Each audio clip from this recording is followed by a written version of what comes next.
So in the previous videos, we have seen how to compute. We have specifically seen three algorithms to compute the Fibonacci sequence modulo 10. The first one was based on recursion.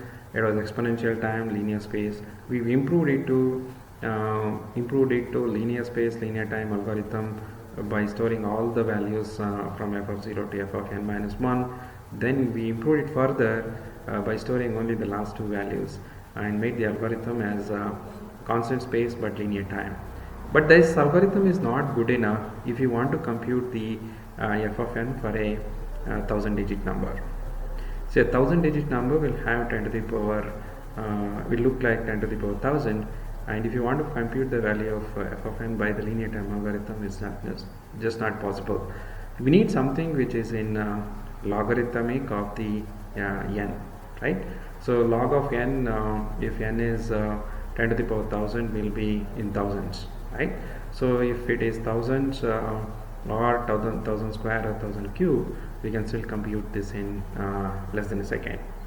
Okay, so with we will be looking at two algorithms which will try to solve this problem in logarithmic time, logarithmic in terms of n, where n is the f of n value that we want to compute. So one such attempt is in this video, where we try to ask the question whether this sequence is going to repeat after a certain stage. Okay, such sequences are called periodic sequences. There are two questions that we want to ask: whether the sequence is periodic.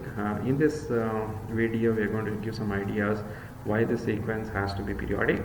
In the next video, we will come back and use these ideas, use the fact that it's a periodic sequence, and construct an algorithm which is more efficient than the algorithm that we have seen so far. So our objective is to compute f of n, so where f of n is defined as f of n minus 1 plus f of n minus 2 plus modulo 10. So we want to compute this for n is equal to where n is a 1000-digit number. That means that n will look like 10 to the power 1000. So we were looking at an algorithm which will efficiently do this. So we want to ask the question whether the sequence that we have is a periodic sequence. Let's first try to understand what's a periodic sequence. Periodic sequence is a sequence for which the same terms repeat over and over. For example, a1 into ap, after this p again the same number a1 into ap repeats, after that again a1 into ap repeats. The number p here, p of the repeated term is called a period here. So this sequence has a period is of a value is of period p. Yeah, so a periodic sequence will generally look like a1 into an, where a of n plus p will be a of n for any n. So after, so if you look at any number a of n here, after you look at number after p digits, that is a of n plus p, that will be same as e of n. Such a sequence is called as a periodic sequence. Now we want to understand whether the f of n that we are talking about here is a periodic sequence or not. So one quick observation that I could make is this is a periodic sequence with period 60. In other words, f of 60 will be same as f of 0, which is 0, and f of 61 will be same as f of 1, which is 1. The moment f of 60 is 0 and f of 61 is 1, then f of 62 will be the sum of the previous two numbers. Okay, so which will be by definition f of n is sum of the previous two numbers. The moment two consecutive numbers repeat, the third number should be same as f of 62 will be same as f of 2, and f of 63 will be same as f of 3, and so on. So the moment two consecutive digits in the sequence actually repeat, then the sequence has to be periodic, right? So diagrammatically, if you say that f of 60 is 0 and f of 61 is 1, right? So now this number will be same sum of the previous two numbers. So so f of this number is same as f of 0, and this number is same as the next number. So this number that I am talking about here will be same as this number. because this number is defined as the sum of two previous numbers. Well, the sum of two previous number is exactly equal to the numbers here, so it is evident that the third number should be same. So similarly, if you expand this argument, this proves that if two consecutive numbers repeat in the f of n, then the sequence has to be periodic. There are two questions. So once you know that we have to formally prove that the sequence is periodic, and the second question is that even if the sequence is periodic, how does it help us to design an efficient algorithm? We'll first in this video we'll try to get some ideas why the sequence that we defined is a periodic sequence, and in the next video we will try to see how we can use this fact to design an efficient algorithm. So now before I come to the proof of this, I want to just recall a pigeonhole principle. The pigeonhole principle says that if A and B are two finite sets such that the cardinality of A is greater than the cardinality of B, then there cannot be a 1-1 function from A to B.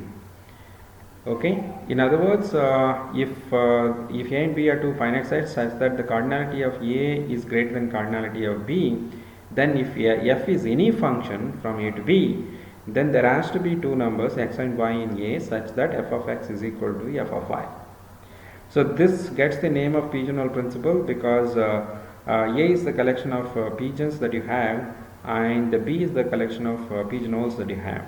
If the number of pigeons is more than the number of pigeonholes, then if you want to place these pigeons into these pigeonholes, then you will always find you will have to place at least two pigeons in the same hole. There will be at least one hole where you will have to place more than one pigeon, because the number of pigeons are more than the number of pigeonholes. So in other words, more mathematically, if A and B are two finite sets and cardinality of A is greater than cardinality of B, then if you take any function from A to B, this cannot be 1-1. In other words, there will be x and y such that they will map to the f of x will be same as f of y. X and y are pigeons. F of x is the hole to which this pigeon x has been mapped to. Okay, so what we are saying is that there will be two pigeons in the same pigeonhole. So we will try to use this as application in this case. F of n is taken modulo 10. So this can only take numbers from 0 to 9. So if you take 11 numbers from the sequence, then all the numbers cannot be distinct, right? So two numbers has to be same, because if you take 11 numbers from the sequence f of n, since all of the values should be between 0 to 9, there has to be two numbers which are same. But that's not enough. What we are trying to show, what we need to show that is not that two numbers repeat. What we need to show is that two consecutive numbers repeat, right? So what I said is that f of 60 is equal to 60 and f of 61 is equal to 1. So two consecutive numbers, if it repeats, then it's easy to see that the given sequence is a periodic sequence. Okay, so in order to do that, instead of looking at it as a f of n, so we will consider the order pairs, right? So we will consider f of n comma f of n minus 1 as an order pair. There can be, since each of the f of n's can take values from 0 to 9, that means 10 values, and f of n minus 1 also can take 10 different values, then total number of order pairs that you can make is about 100 distinct order pairs. So if you take 102 numbers from the sequence, 102 consecutive numbers from the sequence, then if you club two consecutive numbers into one pair, you can make 101 pairs. So but there can only be 100 distinct pairs. So by the pigeonhole principle, there has to be two indices such that f of I, the ith order pair should be equal to the jth order pair. Ith order pair will look like f of I comma f of I minus 1, and the jth order pair will look like f of j comma f of j minus 1. So these two order pairs are same only if f of I is equal to f of j and f of I minus 1 is equal to f of j minus 1. So this proves that if I take 102 numbers, consecutive numbers, then there will be two consecutive numbers somewhere. I don't know where exactly it is. That has to be the same. Once two consecutive numbers in the given sequence that we defined It's important that f of n is defined as f of n minus 1 plus f of n minus 2. So the sum, the number, value of a number is the sum of the two previous numbers. So if two consecutive numbers repeat, after that the entire sequence has to repeat. The moment we show that two consecutive numbers repeat, then it proves that the sequence is a periodic sequence. This can be generalized to the sequence. Instead of taking modulo m, so modulo 10, we could always take modulo m. So if you try to argue the previous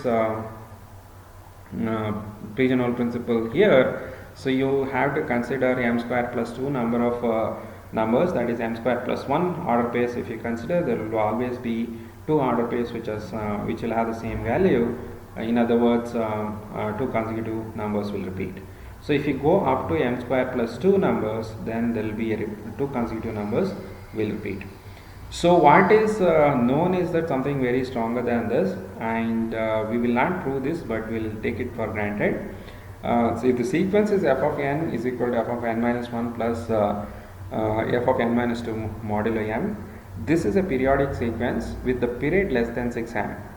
If the m is 10, then the period has to be smaller than 60. So what we have seen is that the 6m is a tight bond, right? So 6 into 10 is 60. So what this theorem says that the period will always be smaller than 6m, and for 10 it will be in fact 60.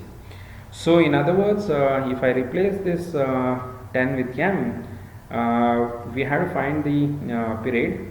The period will be smaller than 6m, and if p is the period, which essentially means that f of p is equal to f of 0 and f of p plus 1 is equal to f of p plus 1 will be equal to f of 1. That's the period. So we will use this theorem to design an efficient algorithm to compute this f of n for a general m in the next video.